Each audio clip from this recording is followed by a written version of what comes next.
this episode of Scotty Does Know with your host Scotty Does Know Baker is brought to you by Scentsy. For all your sensitive problems. If you smell bad, if your car smells bad, if your kid smells bad, if your chest smells bad, try Scentsy. And you know what? This is a legit package from a legit Scentsy sponsored person. They're sponsored. I'm not. Her name's Melissa, and she's the wife of my foreman that I work with. So, my question is, if I can get a real sponsor with maybe 26 views on my last video, I mean, not... There's car scenting hangers in here. There's stuff that there's more. There's 2 sets of those. There's 3 sets. I also have the wax that I put in the wax infuser. I use that. So her name's Melissa. She's great. She's a big supporter of the show. So thank you, Mel, and shout out to them and Billy and I hope Turbo gets better, because that sucks. But love all dogs when you can. Hug them whenever you see them. Okay? And this is also brought to you by... If you want to get hooked up with Scentsy, hit me up. I'll let her know if you need anything. There's so many cool things here. Honestly, just everything makes you smell better. And I work a job that makes me smell like shit. And this episode is also brought to you by Baker Studios _ for all your shotgun wedding needs or your... true wedding needs. I'm going to go over to our interview with none other than my best buddy out in Halifax, Oscar Hood. It's going to be great. He's a head chef. He was my head chef. Now he's working at a pop-up. He's created his own business called The Wave Tacos. Let's just get into it right now because it is a fire interview. Let's go.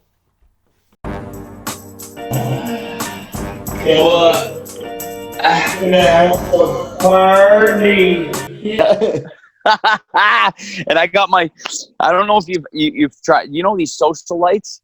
No. They usually come... They come in thin cans, but now they come in this blood orange flavor, and man, do they taste good. So I've just been on the White Claw thing, just so basic. So basic. Me too. Gotta watch the I'm a big black cherry guy. Yeah, I fuck with black cherry. Quite heavy. Yeah. Raspberry. Yeah. Okay, so perfect introduction to my man's hair. My name. This is for everyone watching this episode right now. Scotty does know. This is my boy Oscar Hood, the wave god himself, the only god I prayed to. The only god I prayed to is the wave. Ghoul God over here too. Oh wow! It's it is Evolve right now. Like this is when Evolve would be happening. Really? It hurts quite a bit. Oh god, that does hurt. My god.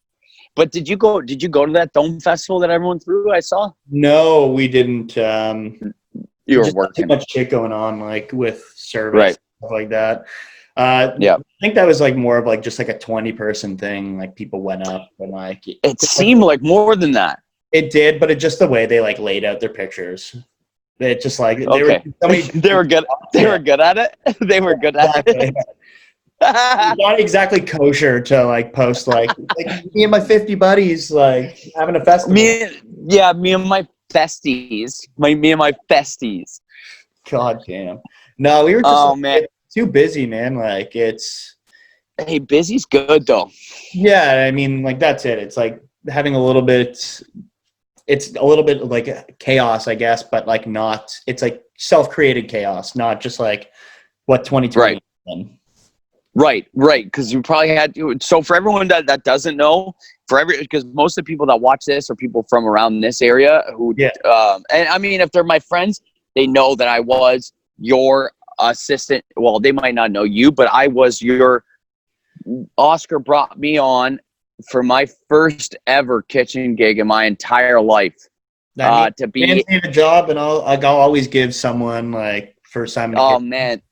So this was all for everyone. This was back in Halifax at a very special place in my heart. We were down in the Hell's Kitchen, but it was the local, and I feel that Oscar kind of turned that place around once it was turning itself around. Yeah, you're expanding. It was expanding. It was going from the marquee, which if everyone doesn't know, for people around here, to paint the picture, it's a two-story. It's just two-story establishment. The basement is a seahorse, which will fucking like. If anyone's ever going to Halifax, you have to go to the Seahorse. Yeah. And that's where we. I think in Toronto, it's the equivalent to the Horseshoe. If you've ever heard of that place, because I always see. And that's what I think. You're so right in saying that. Yeah. Yeah. And pictures. Yeah, and if anyone was going there right now, because he's back open, you'd see the man's down there right in Hell's Kitchen, which is right in the basement, which is where we did all the shit, which is where we cooked up the stuff. And then if you walked up the stairs to the Seahorse, it went into the marquee and the local. And the local was a special dang place to my heart. I swear to God. Like I saw I witnessed my first ever shooting. Also first ever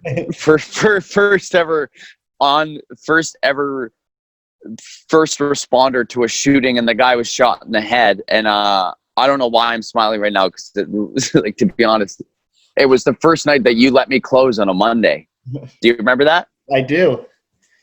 You let me close, because but we did, and I was so stoked on that, because it was Monday Night Football. It was Monday, and that TV that was right through the heating area where the fries sat. Yeah. The little guy. Big Steelers game was on that night, and no one was eating, so I got to close around 11. Yeah. Which is usually people stopped ordering around that time. But I don't like, if you could attest to how like that crowd's a lot different than when I left. Like you guys were like cooking hardcore, were you not? Yeah, we were. Wait, no, but you weren't there before. Sorry. Yeah, but you weren't there beforehand. You're there now doing the taco stuff. Yeah, like I'm not there. No, I work. I'm right. Right. Yeah. Right. But it was. I think when you got there, and when we started all cooking, like when we started cooking, like, have you ever heard from Devin? I think Devin worked there for a long time after, his brother right. He stayed on after I did, and I think Devin just took over breakfast and just was like a hardcore brunch cook. Like he saw from there's 3 years in between when I stopped working at the local and the pop up now, and so like I don't know in the 3 years, but I haven't heard from him. I know that he went to NSCC, but yeah. After that. For culinary? No, something else completely. Something else completely. Yeah. I think he was done. I think that was put on that one. Yeah. Yeah.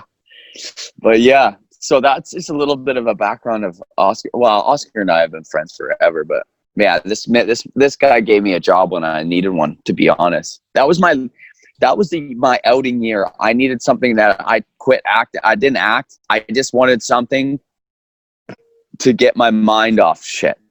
Yeah, and I mean, like, you obviously had the freedom for auditions when they came too, and that's exactly, which is good. Yeah, that type of freedom, right? 1000%. Okay, so let's get into it. I'm going to hit you with a couple quick questions right now. First one is fuck, marry, kill. Betty Crocker, Guy Fieri, Anthony Bourdain. Too soon? Or yeah, fuck, man. Like, I mean, I can switch it. I can go Betty Crocker, Guy Fieri, and then Barbara or whatever. Who's the girl that's cooking with Snoop Dogg right now? Martha Stewart. Martha Stewart. Okay, I'll do that. Fuck, marry, kill. I'll get rid of Anthony Bourdain because I feel bad. That's too soon. Respect. Respect. Okay. But I had to do it because that was what came to mind when I wrote the question. Okay, go. Okay. I'm killing Guy Fieri. Like, we don't need him. We don't. Like, really, we don't. He's gone. Probably marry Martha Stewart because, like, you know you're going forever. But Betty Crocker, I bet you Betty Crocker fucks, man. Like I was about to say. Yeah. Betty. Betty Crocker. Man, Betty Yeah. Crocker. I don't even know what Betty Crocker looks like. Could be like I don't know could be either. some guy named Betty. Like who? Honestly, the only thing I know about Betty Crocker is the way her name's signed on all of her dishes. Yeah. I'd still fuck it. I'd still fuck the signature on the dish. It looks good. Nice. I'm not even gonna test that because I was like, yeah, that's pretty I good. don't want to know. Let's like leave that out to mystery. Yeah. Okay. Okay. Cool. Next one. Worst chef injury you've ever had on the job. On the job, I worked at Stillwell Beer Garden for a couple summers, and we would like these big charcoal cans because it's an outdoor grill, right? It's like a big pit barbecue style.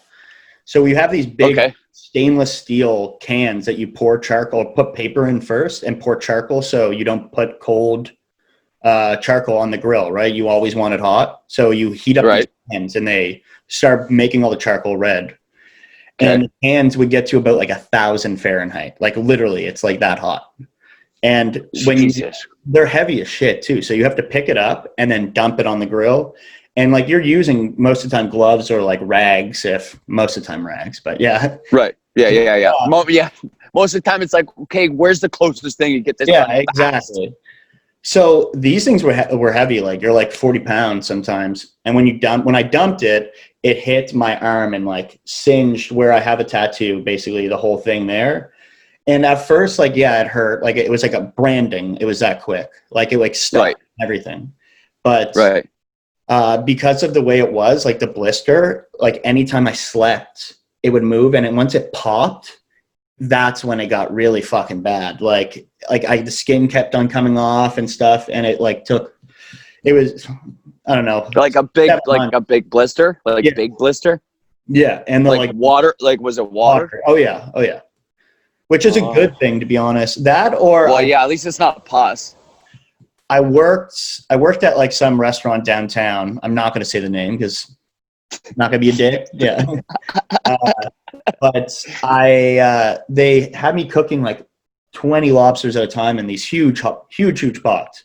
And you'd have to dump the hot water every once in a while, and it's boiling water, and it was just too heavy, and it overflowed onto my hand, and like blisters all over my fingers. But they made me work for like 8 hours afterwards with a glove with ice on it.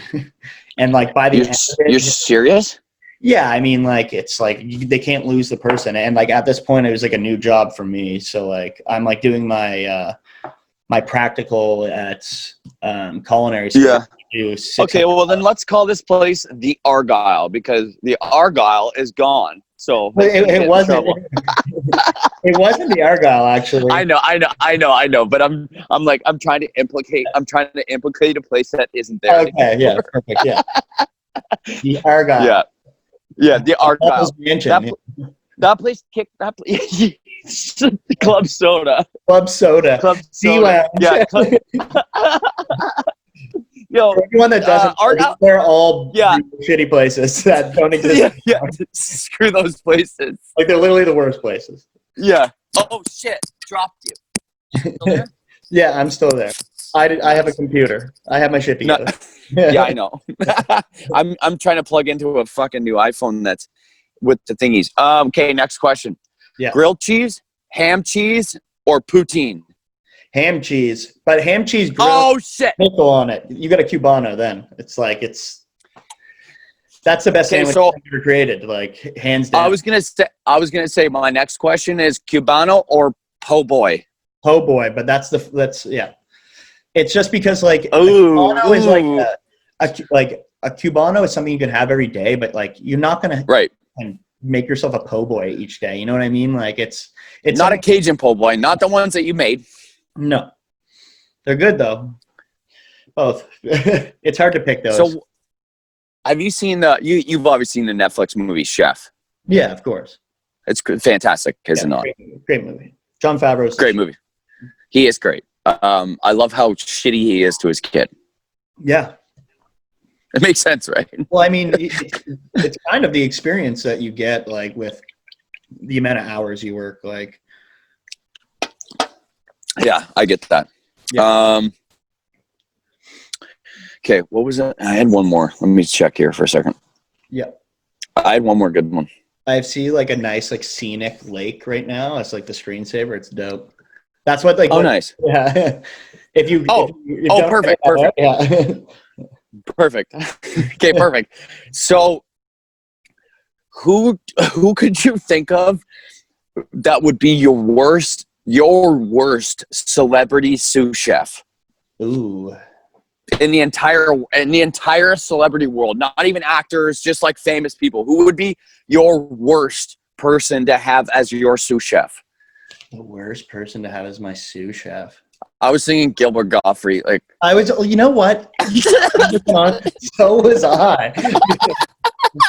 Oh, you have to do that. Fucking the parrot, fucking from Aladdin, telling me, yeah, give me Bazoo, advice. hey, Bazoo, just stop. Just make the garlic bread, please. He's like, oh, yeah, I'll make the garlic bread. Yeah. And you like, maybe what's fucking the roast master, buddy, that fucking roast everyone, Jeff Ross? Or Yeah, oh, yeah. Just because I wouldn't want to look at him because he's so fucking ugly. I just feel like everything you would make he would be like, oh yeah, look at this guy making this fucking shit. Look, like no, there's paying customers outside. Just make a pizza. We're at a fucking 5-star restaurant, Jeff. Shut up. Make the goddamn salad. Like, could you imagine him like serving people too? Like your waiter. Oh no. You'd get the worst Yelp reviews. Even Gilbert Gottfried. Hi, do you want water? Do you want sparkling? Or do you want sparkling on tap? Want the bubbles? You want the water with the bubbles? The bubbles? Yeah. Yeah, okay. Last question. This is the last question to get us into what we're going to do here because this is what the people really want to see. But, okay, my last question is, are tacos native to Spryfield? Ooh. I can't name one spot in Spryfield that makes tacos, to be honest. I'm going to go ahead and say no. Okay, perfect. Okay. I didn't think so either. It was just a question I really wanted to ask. Okay. All right. All right, so everybody that's watching, this is my boy here, and he's created something called Wave Tacos. So, Oscar, I'm going to let them know. Well, basically, what do you do? What is it? What is Wave Tacos? Tell them. What does the Wave got to do with Wave Tacos? Well, like, when everything shut down, businesses stopped making food and having takeout. So everything kind of converted to delivery. And we just kind of found this market where even at like Boston Pizza, for example, no one will deliver tacos. So that's like, so you can never get a taco really delivered to your place. So we figured out that the reason why most of the time is the tortillas don't hold up. So instead we came up with an idea where we would do family style, where instead of you getting stuff assembled, you got a kit that you can make yourself, but everything was already cooked. So like everything you got to do is just chuck in the oven for like 10 minutes. And we would hand press tortillas, make all these kits, take orders for like the first 5-6 weeks. And it's like, again, it's been great. People, like, we were selling out. We would take like 50 orders just because like we can't deliver that much, right? Like it's too hard. Like, it's just you, right? Yeah. It's just you and Amber, yeah. And we're doing it like we're taking orders, but it's all going out Tuesday for like the Taco Tuesday thing, right? Yeah. So basically that went really well. We were selling out real quick, but then everything opened with phase 1. And then kind of now deliveries, everyone just wants to eat out. Everyone wants to get back out there. Right. So luckily enough, we just found a spot like that I had worked before that was looking for something like the idea to bring in pop-ups instead of like just running like a reduced menu, which worked great for us. So we got lucky enough that as things were opening, we went right in and started doing a small service as well as takeout. So it's pretty cool. Like that's basically what Wave Tacos is. Yeah. Oh man. That's so cool. So now So basically what happens is on like when you started, it was the Wednesday or whatever it was. So a Wednesday you put out your new menu for the week, right? Like for the next week. Yeah. And then people contact you and they say, I want this, this, this, and this. And then, so basically you bring them that, and they can still, they still heat it at home. They make it They don't have to, for instance. But they don't have to. Yeah. Like I wouldn't recommend it, but like technically they could just keep that for tomorrow if they wanted to. Oh, right. Like I could order it and have it for lunch tomorrow in my lunch at work. Exactly. It just like everything, like the day you get it is going to be the best when it is, right? God damn. And made that day. Yeah. So you know what kills me? You know what kills me, man, too, is like when I started this podcast was probably maybe 2 weeks before, maybe 2 or 3 weeks before you started Wave Tacos. Yeah. And I try, like, I'm not really good at promotion, like self-marketing or whatever they can call that stuff. I'm just kind of doing it for me. I'm being narcissistic to like hear myself talk, to be honest. But what blew my mind was that within almost a month, you had over 800 followers. Now you're at what? 10, like you're at 1,200. You know what I mean? Yeah. Like that blew my mind. I'm not going to lie. That blew my mind. Was just like the pickup. And even when Skip the Dishes and Uber and restaurants have started to open now, right? They've done that, but you're still selling out. Yeah, exactly. Like we sold out last night. Like that's. And again, the whole idea was that, what am I trying to say here? Sorry, I'm just pretty stoned. Give me 1 second. People just still want to eat. Like we gave things away for free at the beginning. Basically, the idea was that if we give it to free, we gave it to people that had huge social media following. Like a lot of our friends do. Like a lot of our friends run companies. 1,000%. So we gave it all to them for free, our first kits, and with the only thing they had to do was post it, and like for a couple of days. And with us doing that, they created their social media and like the trend of people wanting to post pictures of our food, and that it snowballed. Really, I couldn't believe it myself. Wow. Wow. Yeah, I've been on Instagram for I don't know, like 6 years, and I haven't got more followers on that in like a month. A little jealous. My dog too. My dog has 1,500 followers. I'm like, what the fuck? I know, Mona. Yeah, Mona. Mona the mix. So everyone should know that these guys house me as well. They've kept me. I consider him mom and dad. Amber. So what we're going to get into is I'm going to show some of the photos of the time lapses of 3 sections of what Amber and Oscar do together to do. So let's go through this. Let's do the first one here. So this one, let's do this one here. I think if it goes in chronological order, I'm assuming. So this is you guys running back and forth from the oven. Are you preparing tortillas? Are you guys making? Where Amber's in the back, where the old washer used to be? Yeah. And you're on the line there. That would be yeah. We're just working the line right there. Like that's just okay. So you're just basically just like prepping. Amber's rolling balls, which is like compressed tortillas, or she compressed tortillas. I think there's a time of the tortillas being pressed as well.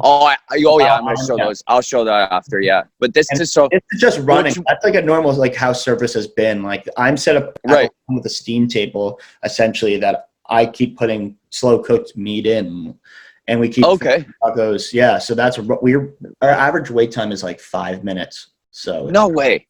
Yeah. So you're like this like as much as so what I think people don't get. I think what some people don't get in this, and I don't want to tell secrets, but what people don't get is that I think a lot of it has to come down to is what you're prepping with. Like that you're ready with good meat. You're ready with your good veggies that you've prepped. And I don't think people realize that like it's not just veggies and meat put together. It's like that's the main thing right there. And then it's like, okay, now we get down to crunch time. I don't know, but you get down to crunch time, you get the orders, and you're like, I'm already ready with that meat, those good veggies, and all that good stuff. 100%. That's like prep is everything. Like if you get it all done, Right. yeah, like it's the difference between you running around with your head cut off and getting in the weeds real quick versus like having a smooth service. Like when it's all there, you just cut all the time, and that helps. Like we're especially with Amber, like we're both meticulous with like Right. everything labeled, everything in the right size bottle for what we want. Like so I can just like put my hand down and pick up what I need. Like there's no fridge or anything like that. Like, where is this? Can I get more caramelized onions? I'm like, you can't get more caramelized onions right now because caramelized onions take at least 10 minutes to 20 minutes. Yeah. Like if you want them to be shitty. Yeah. Yeah. And it's like, we're doing a pop-up. So like we do 3 tacos. It's not hard to have 6 ingredients and just have that like, perfectly prepped. And like, that's it. Like I can understand in times when you run out of something on the fly, if you were running like a 20 item menu, but when you have 3, if you run out of something, you're right. Oh yeah. Like that's my fuck up. Like, that means something. I'm my own. Yeah. I didn't think of that either, man. That makes a lot of sense. That's really cool. Okay. So let's move on to the next one. So that's the first one. You guys running, that's basically like a wide angle of you guys running on the line. I'm going to go to the next one, and I'm pretty sure this one is more of Ambi sitting there pressing taco. Yeah, right here. Yeah. Yes, yeah. Yep, this is Ambi. So everyone should know that this is Oscar's girlfriend, and she is also one of my best friends of all time. And I consider them both mom and dad because they love me and I love them. So. Yeah, it's not that my mom and dad don't love me, but I mean, like these guys have always been around for me. But yeah, so these are balls. So if I go back to the beginning of this, these are actual. It's masa. Okay, that's like corn flour that's been nixtamalized, which means it's been boiled in lime salt, so the casings of the corn come off. You know how like when you poop, corn doesn't. You can see corn in your poop. It doesn't process. Yeah. Well, that's why you can't mill it. So they take off the casing of it, and that's how it can get, I guess, processed flour. And then you just take flour, water, salt, or sometimes fat, like a lard or something like that, and you mix it into a ball, and press it down, and then heat it up, and that's how you make an actual tortilla. Like anything you would see at a store that says corn tortilla, to some extent, has gone through that process. That's so cool to know. I see. So it's funny to watch. Like she's crushing it. She sets up the video and she's getting at it, and then you can see you come in the back and go, "How's everything going?" Yeah. and like you're talking, you're like taking your gloves up. You're like, "Yeah, talking about something, Oscar." And then she's still cooking. Oh man, that's so cool, dude. And it's funny to see. It's such a blast from the past for me too, just to see that little. I spent a lot of time in that little alcove. Yeah. Well, you get to see shows and stuff like that's like something that people like even if you didn't like the cooking aspect of it, like I loved it.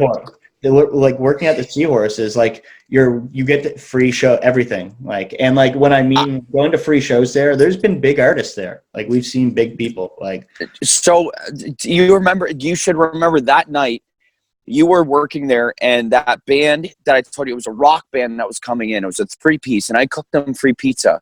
Yeah. And like, remember, and you let me go early, and I went and jammed with them, and no one else knew who they were. They are now a Emmy or Juno winning Canadian 3-piece band that everyone knows about, the Dirty Nil. Yeah. They're crazy. And they played the Seahorse, which was like the size of my backyard, like not even, you know? Yeah, it might be. And like that was the coolest thing. Like I totally agree with you, but also the cooking aspect was one of the favorite parts of that for me too. Yeah. Because you taught me a lot, and I enjoyed eating good food, like the bacon jam burgers. Yeah. And being able to make homemade pizzas, like now I'm not sure if you've seen any of my other posts, but I make pizzas for my family here because of that now. Well, yeah. You know what I mean? Yeah. It's when you do it enough, it'd be like stuff like pizza, man, just like invaluable. Like it's I never realized the value. I never realized the value of that until working in a kitchen and looking at food in a way that you do. Yeah. So next question. I just coming from like the whole like, oh, you're a chef, you must eat like royalty at home. What's the grossest thing that you eat at home that you don't want people to know about? Oh God, man. It's not even so much like the what I eat, it's like the amount. Like I have days, like kitchen days, where it's like pure fasting. Like you Yeah, have a yeah. moment, like your only intake of anything is caffeine. Like it's like, and a lot of the time it's like I'm taking pre-workout powder because I'm just like, yeah, like yeah, gets you going. Like yeah. Yeah. For the next day, like it's almost like a hangover, and a lot of the time it can be like yeah, like when you're sluggish and you don't want to like move. So I've definitely gotten Uber Eats like 4 times in a day before. Yeah, Nice. So have you ever done McDonald's twice in a day? I have. I have I not. have. I have. Wear that badge with honor. I did it in the morning and I did it at lunch. Not even. I didn't even do it like more. 1 and 2 meal. Like Yeah, I didn't. I didn't even do it. I didn't even do it like breakfast and then dinner. I did it like morning, and then maybe 4 hours went by, and I was like, that didn't satisfy me. I need like another more. Yeah, so I'll leave that there. Okay. I definitely always order an extra burger whenever, because I'm gonna want it later. I'm gonna. Okay. Only one delivery fee. Yeah. Yeah. Okay. One of the last questions: Velveeta or Cheese Whiz? Velveeta. Cheese Whiz is gross. Velveeta is also gross, but Velveeta I'm done. That's what I mean. That's what I mean. is a staple of cheese sauce. Yeah, I do. So my mom makes this cheesy potato dish, like it's like a hash, Yeah. but it's baked. It's baked with cubed potatoes with Velveeta. It's like a Parmesan, then breadcrumbs, and she bakes it, and it's like it's just. It's tough. It's it's very tough. It's very tough. I'll say that. I would even add prosciutto to the top if I wanted to. You know what I mean? Like prosciutto. the way it rolls off the tongue. It's natural. Yeah, exactly. Oh man, this has been great, man. I'm so happy to talk to you. Yeah, man. I really appreciate it. I miss the shit out of you, dude. Yeah, like of course. But hopefully we'll get to see you when the shit's all done. You know where you get to stay at Dad's house. I know. I could stay at Dad's house, and when I showed up to visit them a couple months ago, they had a sign out that said "Welcome home, Scotty." They had a blow-up mattress. I had Netflix. I had everything I needed. So if anyone needs it, don't go to their place. Yeah, and they had chocolates on. They had chocolates on the pillows. Okay, man, she's a great host. I give her that. Fuck, man. Oh man, I wish. Yeah, I'd love to. So Amber is going to be another guest on here, to be honest. So everyone should stay tuned because I'm going to get her to talk about how dealing with kids and teaching science is fun to like really young kids, and I want to hear the stories that she has to say. She got some good ones for sure. Yeah, man. But Oscar, I can't thank you enough to do this, man. Yeah, no problem, man. I'm happy to do it.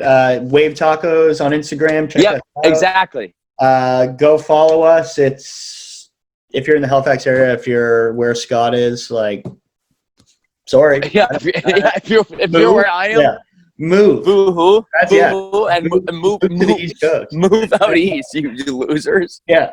But Oscar, Wave Tacos. Yeah. And I'll put all the wave god stuff in the wave tacos down there. You'll see it all below. Like a really I love this font too. Yeah, I'll do like so fun. I'll do like a PowerPoint style. Boom, bam. I'll do like one of these wave tacos. Yes, sweet. All right, man. I love you to death. Love you, bruv. Peace out. Later. Thanks, dude. Ciao. Okay. Well, let's just get right into it.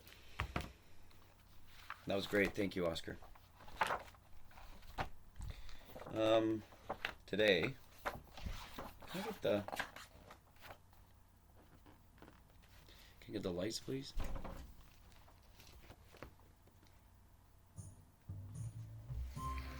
Today's episode from the reading of the Book of Gangsters from none other than Timothy Jacobs.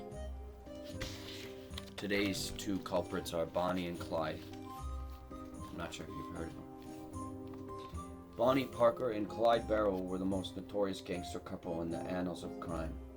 Clyde Barrow began his criminal career, oddly enough, while keeping a rental car past its due-back date.